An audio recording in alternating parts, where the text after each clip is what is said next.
So for the second episode of working on the truck, we have the crimp tool for the battery terminals. We got the cable ends, and then we got ignition and door locks because the key that I'm using is super finicky and annoying. And then we just need these because these are pretty rusted and old since the truck was sitting, so we're gonna replace them. Show them what happens with them. So basically, these just like come right off. So if I was going down the highway, this thing would just pop right off and then I'd be screwed. This one's on there pretty tight, but there's all kinds of rust and just nasty. So we're gonna get that replaced. All right, so as you see with the key, well, it worked that time nicely, but normally you have to sit, see, it's jank, so. We'll be better and we'll be able to use one key for everything, ignition and doors, and like he said, it won't be a pain in the butt to try and lock every single time. All right, let's get to it then. All right, so we got our cables trimmed up, made them look a little bit cleaner. The way cables in fit better, and then that way we won't have a bunch of cables sticking out. So we're just going to throw that on there like that. And grab our crimping tool. It's going to be a kind of a pain in there. Alright, so we ended up having to get a hammer because it wasn't really working without it, so. Alright, so I don't really recommend putting it on the battery like that when you're trying to crimp it. But since these cables are kind of short, I really don't have a spot to actually try and put it somewhere.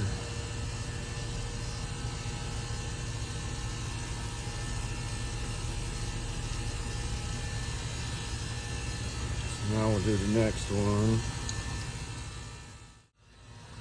So we're gonna go ahead and leave that one unhooked for now until we get the negative cable done. Alright. We're gonna do the same thing. We're gonna trim the wires. Get that out of there. Alright, so see, if we put it on like that, you'll have a bunch of the cable exposed, so we're going to trim it back, try and get as much of that unexposed. Alright, so we will come back once the cables are trimmed.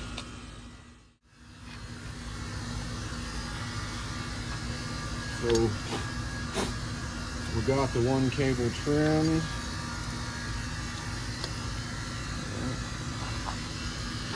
I was just gonna hammer that second. Just about perfect. So what I'll do is I'll take the cable and just kind of measure it like that. And then we'll just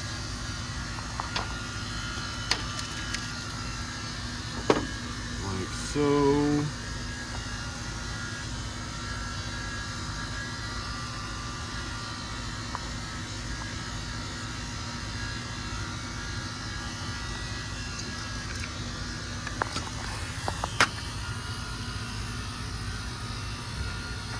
Try and get it in there as center as possible. And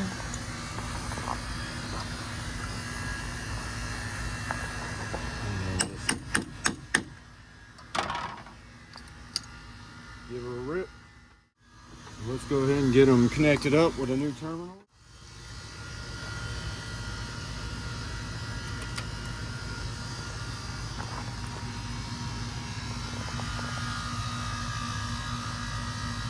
What did I do with the nut? This old nut. Oh, let's put it left it in the socket. Alright. We'll go ahead and get that started. We're going to figure out, we want the cable like so. Oh, look at that, so beautiful. Oh, nice. Grab a 10 mil wrench, I believe. We'll snug that down.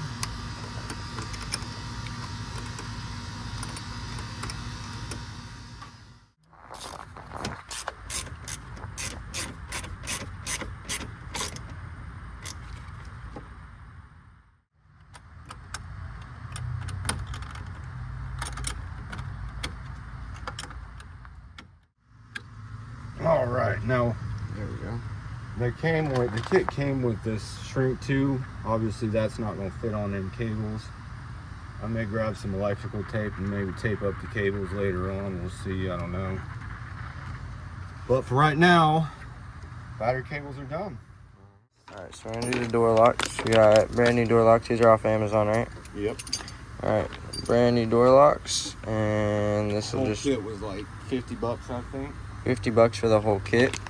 And this will make my life a lot easier, so I don't have to sit there and fight the key in the pouring rain to get into my truck. So, yeah. Alright, so this should be a pretty straightforward process. Basically, I watched a couple videos on YouTube to figure out how to do this. You just pop this clip out here. Ta-da, just like that.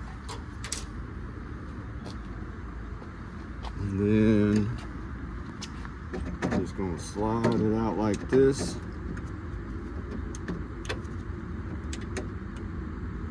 And you can see, so you got the small here and then a little bit bigger on the bottom side. So we're just gonna try and match that small and then the bigger. So what we want to do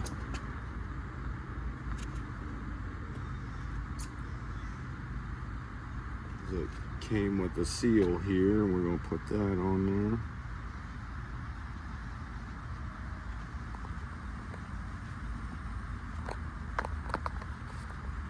Get that pushed on, and then the guy just said put that one on, pull the other one out.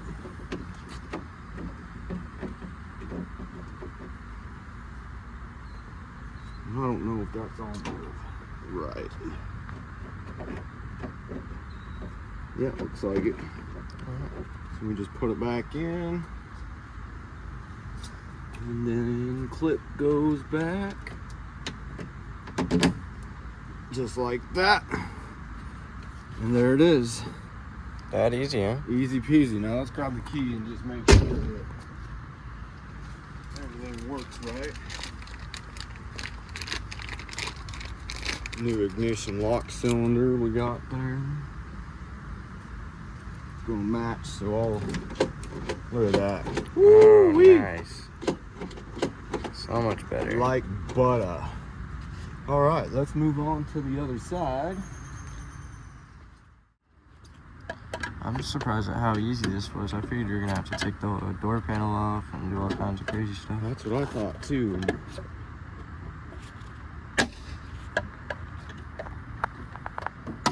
Woo! Try and do it without scratching everything up. Yeah, that's a home run.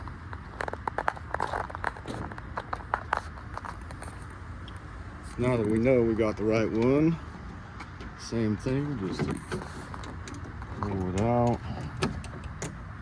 Try and get that out of there like so.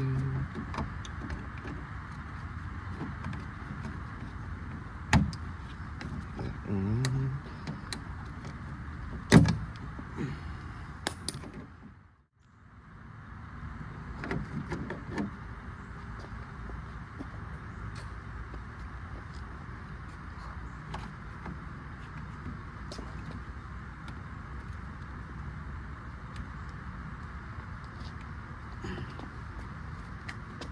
I think I bent the clip a little bit, pulling it out. There it is.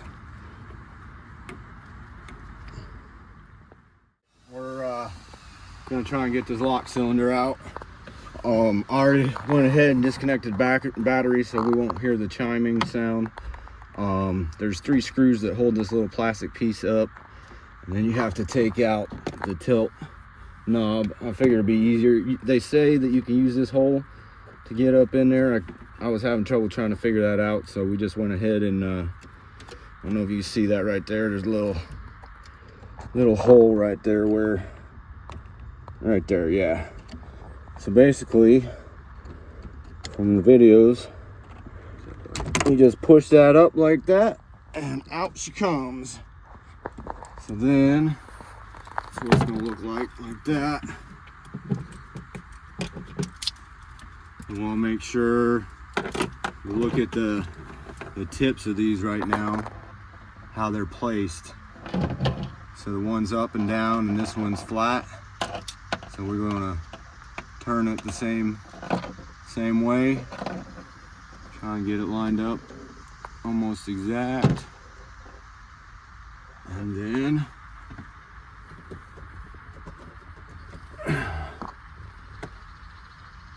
we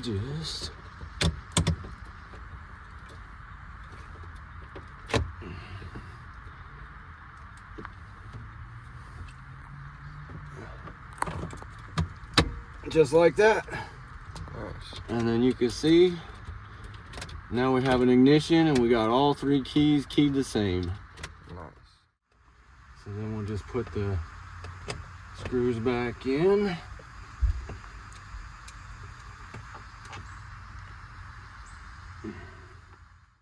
Snug those up. Get them screws nice and tight. And the plastic will be on there. Go back in hand tight. And that works. So we're good there. We're going to reconnect the battery and then we'll check it out. Alright, and after doing the battery, replacing the ignition cylinder, we're going to try to fire it up. It starts right up. Oh yeah, listen to that baby roar.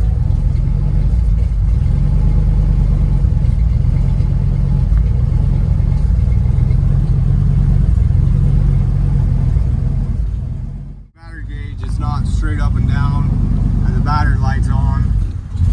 I'm not 100%, but I'm pretty sure that means our alternator's bad. You can hear it's running rough now. I'm gonna go ahead and shut her down. Alright. So when we bought the truck, I was looking at it, and if you look down here, you can see this block of wood. It looks like it's going from the alternator to the tensioner. I'm almost certain that the tensioner's bad, and they put that in there to try and keep the belt tight. And that's what's going on, is either the belt's slipping or the alternator's bad, but either way, the tensioner needs to come out, it needs to be replaced, and it's right now it's looking like also an alternator. We're definitely going to check fuses first, start small and work big, right? So we'll probably get into that at another time. We don't have an alternator on hand, and I got to get a test light or a test meter so that we can do some checks on this. So that's it for right now. So what do you think? How'd that go? It went pretty good. The cable heads went on nice and easy. The ignition cylinder went in nice and easy, and the door locks went in nice and easy. Everything works great, and I'm pretty excited to see what's going on with the alternator or the belt tensioner, so that way I can get it running and we can get driving it. All right, and then one thing I wanted to show you was, obviously you see those are blue. That's just like some kind of film that they put over it during the shipping, keep it from getting corroded. We'll go ahead and pull that off, but for today, that's probably gonna be it. I was hoping that we were gonna go get some tires on it. The front ones you can see are kind of smoked. Both front ones are like that. Just kind of, it's been sitting for 3 years, so it definitely needs some love, but we'll get it there. All right, thanks guys. Like, subscribe, and let us some comments if you got anything you want to say.